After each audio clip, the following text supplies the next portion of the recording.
예, 안녕하십니까. 오늘 LG 생활건강 좀 이야기를 할 텐데요. 아모리 퍼시픽하고 좀 같이 좀 이야기를 하면 좋을 것 같습니다. 음, 오늘 이제 아모리 퍼시픽하고 LG 생활건강이 급락이 나왔어요. 중국발 악재로 인해 가지고 급락이 나왔는데 LG 생활건강이 7.6% 정도 하락을 했고 아모레 퍼시픽이 8% 정도 급락을 했습니다. 이제 아모레는 아시다시피 이제 사업군 자체가 이제 화장품이고 LG생활건강 같은 경우에는 총 크게 세 개죠. 음료랑 헬스케어, 생활용품, 어, 헬스케어라고 하겠습니다. 생활용품, 그 다음에 화장품 이렇게 매출이 세 개로 나뉘는데 지금 급락이 나왔어요. 급락이 나왔는데 뭐 많은 레포트들이 이제 하향 레포트도 나오고 홀드 레포트도 나오고 이렇게 돼 있습니다. 지금 현재 살펴보면은 적정 주가가 100만 원에서 한 110만 원 정도 그 정도로 지금 측정을 하고 있는 것 같고 주가는 84만 원으로 지금 한 20% 정도 하락을 하고 있습니다. 지금 보시면 1월 달에 제가 말씀드렸던 것은 이 장대양봉이 리밸런싱을 할 수 있는 그런 기회들이다라고 말씀을 드렸는데 사실은 그렇게 제가 말씀을 드리고도 이거를 실천할 수 있는 사람이 몇이나 될까 생각이 들기도 하고 그 심정을 저도 모르는 게 아니고 알고 있습니다.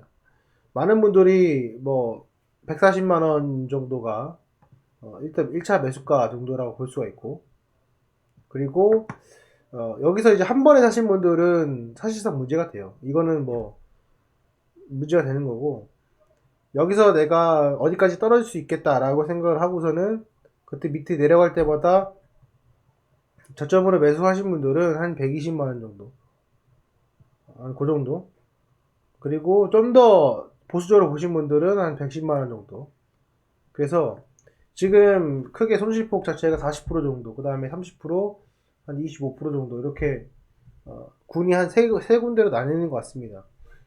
어쨌든 간에 지금 대부분의 종목들의 하락폭 자체는 한 20에서 30% 정도 대형주가 빠졌어요. 뭐 셀트리온, 뭐 삼성전자, 뭐 LG화학, 뭐 2차전지 소재 관련주 할 것 없이 대부분 20% 정도 빠졌기 때문에 LG생활건강만 빠진 정도는 제가 판단했을 때는 한 10% 정도 10% 정도 추가 하락은 있었다. 그 10% 추가 하락 자체가 뭐 이제 어디에 기반을 하냐 이게 좀 중요한 것 중에 하나인데 지금 보면은 생각보다는 주가의 위치는 지금 밑에 있어요. 그래서 항상 역대 최저 멀티플 17 정도에 해당이 되고 그 멀티플 17 정도가 지금 종목을 보시게 되면은 물론 화장품의 그 면세 사업과 중국 매출액 자체가 좀 줄긴 했지만은 그래도 뭐 견조한 모습은 맞습니다. 그리고 이 LG생활건강이 170만 원 갔을 때 그때를 보면은 이전에 말씀드렸지만 너무 멀티플이 심하다라고는 말씀드렸어요. 그러니까 즉 적정 주가라고 했던 구간은 130만 원에서 140만 원 정도 사이였고 이거는 이제 기본적 분석엔 그렇고 지금 이제 기술적 분석으로 보게 되면은 역대 빠진 것 중에서 그나마 제일 말도 안 되게 빠진 수준이라고 보시면 될 것 같아요. 왜냐면은 2008년도, 2009년도 이때 리만 브라더스 빠진 것도 보면은 고점 대비 빠진 게 한 40% 빠졌어요. 이게 빠진 게 40%가 거의 최대값이거든요. 근데 지금 빠진 게 보면은 2009년도, 2008년도 리먼 브라더스 이후로도 역대 최대의 낙폭이다. 그래서 지금 상당히 오늘 7% 빠지면 상당히 그 낙심이 많으실 거예요. 우선은 제가 사과를 좀 드리고 싶은 것은 이런 종목에 대해서 제가 한 130만 원 정도, 140만 원 정도에서 긍정적인 제가 영상을 올렸다는 점에서 사과의 말씀을 드리고 싶고요. 이 부분에서 저점 매수를 들어갔을 때 평균 단가를 제가 한번 계산을 해보면은 120만 원 정도에서 115만 원 정도 이 정도 되거든요. 그럼 제가 항상 말씀드리는 거는 이렇게 이제 급락이 나왔을 때 이 회사가 뭐 잡주거나 아니면은 뭐 테마주거나 그런 게 아니면은 항상 이런 부분까지는 되돌림이 옵니다. 제 경험상 그랬어요. 그래서 지금 뭐 84만 원 나오겠지만은 지금 여기서 판다는 자체는 사실상 의미가 없어요. 왜냐면은 우리가 냉정하게 좀 생각을 해보면은 이걸 팔아서 들어갈 게 없어요. 이걸 팔아서 들어가는 거 테마주밖에 없거든요. 그 테마주에서 한번 두들겨 맞으면 이 주식시장 나와야 됩니다. 지금 뭐 결과적으로 이렇게 됐지만은 우리가 좀 대응을 해야 되고 그 대응이 중요합니다. 근데 대응이 안 되는 분들은 뭐냐면 그냥 이걸 몰빵하신 분 그리고 한 번에 사신 분 그런 분들은 일단 제 영상을 처음부터 보지 않으시거나 아니면은 뭐 갑자기 그 추천 채널로 떠가지고 한번 보시다가 갑자기 매수하신 분이 생각이 들지만은 일단은 직전 저점까지는 온다고 좀 보고요. 여기까지 온다고 보고 지금 오늘 이제 엑스레이를 좀 제가 보면은 이 매수를 걸은 분들이 꽤 있어요. 밑에서. 그러니까 지금 투심 자체가 비싸게 살려고 하지 않은 것 뿐이지 싸게는 살려고 하는 사람이 있다. 존재한다. 그러니까 지지선은 존재한다. 그 지지선이 어디냐? 주가의 주가지수 위치에 따라서 달라지겠지만은 일단은 이 직전 요 어마어마한 집기가 여기 2017년도에 하나 있었습니다. 이때도 한 15% 빠졌던 건데 있었고 요걸 좀 더 땡겨 보면은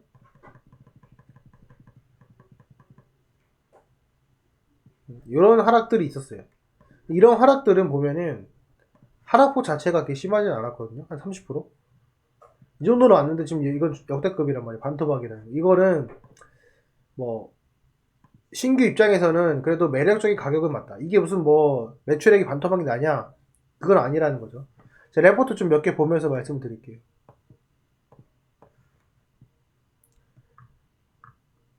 제가 LG생활건강에 대해서 긍정적으로 생각하는 거는 이거예요. 뭐 화장품 산업이고 얘가 뭐 숨이라는 그 브랜드가 어쩌고 저쩌고 그걸 떠나서 LG생활건강은 항상 위기가 있었고 그 위기를 이 세 개의 포트폴리오를 구성하면서 화장품, 생활용품,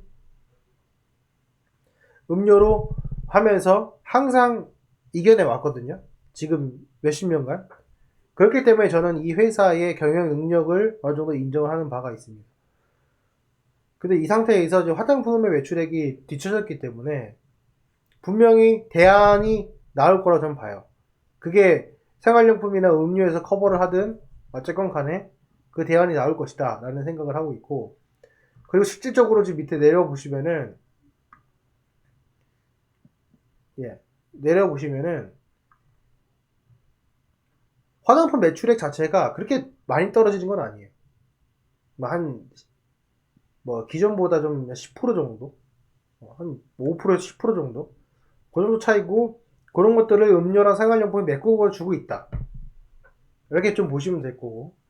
지금 면세 자체가 지금 많이 둔화가 되어 있는 상태죠. 이런 거기 때문에 좀 문제가 되고, 중국에서도 중국발 지금 보시면은 과거보다도 좀 떨어지는 모습을 보이고는 있는데 그렇게 많이 떨어진 건 아니에요. 결국에는 뭐냐면 너무 많이 그 낙폭과대를 하고 있지 않나라는 것이 제 생각이고 지금 현재 멀티플 상태에서 최하단에 있습니다. 자, 그러면은 LG생활건강을 들어가시는 분들은 뭐 일단 어느 정도 회사를 믿는데 싸다고 들어갔기 때문에 지금 현재 위치에서 그 투매는 상당히 그 비합리적인 그런 판단이다.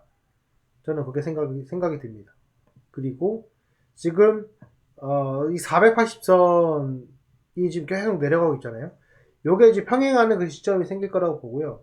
저는 그 시점이 지금 100만원에서 95만원 사이라고 생각이 들었지만은 그 판단이 오늘로서 완전히 틀려졌고 결국에는 직전 저점인 요 구간까지는 감안을 해야 된다. 그러면은 우리가 140만원에서 매수를 했다 쳐요. 그러면은 내가 여기서 손절을 하지 않는 이상 여기서 손절한다 자체가 말이 안 된다.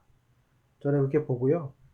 어쨌건 지금 힘든 시기고 그렇지만은 분명히 싸게 살려고 하는 사람들이 존재하고 그 회사의 가치와 밸류를 봤을 때 그거를 항상 비슷하게 움직이는 것이 이런 대형주, 소비재 관련주, 생활용품 관련 종목들입니다. 이런 것들이 어떻게 보면은 리오프닝 관련주로서 화장품이 아니더라도 선봉할 수 있는 그런 계기가 될 수 있고, 지금 현재의 낙폭과대는 사실상 LG생활건강의 실적 악화보다도 더더욱 지금 낙폭이 됐기 때문에 지금 현재 위치에서의 투매는 조금 아니지 않을까 생각이 들고, 아직까지는 볼 필요가 있지 않을까. 이왕 기다린 거 대신에 신규 매수 입장에서는 조금 보류를 해야 되지 않을까 생각이 들고요. 그리고 얘는 일단은 480선이 평행하는 그 순간이 오면은 그때 매수에 대한 고민을 해보도록 하겠습니다. 어쨌건 다른 종목을 들어가더라도 5% 10%의 차이지. 지금 내가 매수했던 방식, 한 번에 매수하고 그 종목을 분할해서 매수하지 않고 종목을 나누지 않고 그렇게 돼서 매수를 하면은 종목이 LG생활건강이라 그런 거지, 다른 종목을 가도 어차피 손실 보시는 건 똑같다. 결국에는 내가 종목을 사더라도 그 종목의 손실을 볼 수 있고 그 종목의 판단이 틀릴 수 있습니다. 하지만은 그 위기 상황이나 그런 구간에서 내가 얼마나 그 대응을 하느냐, 그리고 그걸 얼마나 내가 배운 것만큼 실천하느냐, 그게 가장 중요한 포인트라고 저는 생각을 합니다. 어쨌건 많이 힘드시겠지만은 결론은 투매는 아니다, 이렇게 좀 정리를 할 수 있을 것 같습니다. 어쨌건 이 점 참조하셔가지고 여러분들 투자하시는 데 있어서 조금이나마 도움이 됐으면 좋겠습니다. 예, 오늘 영상은 여기까지 하겠습니다. 감사합니다.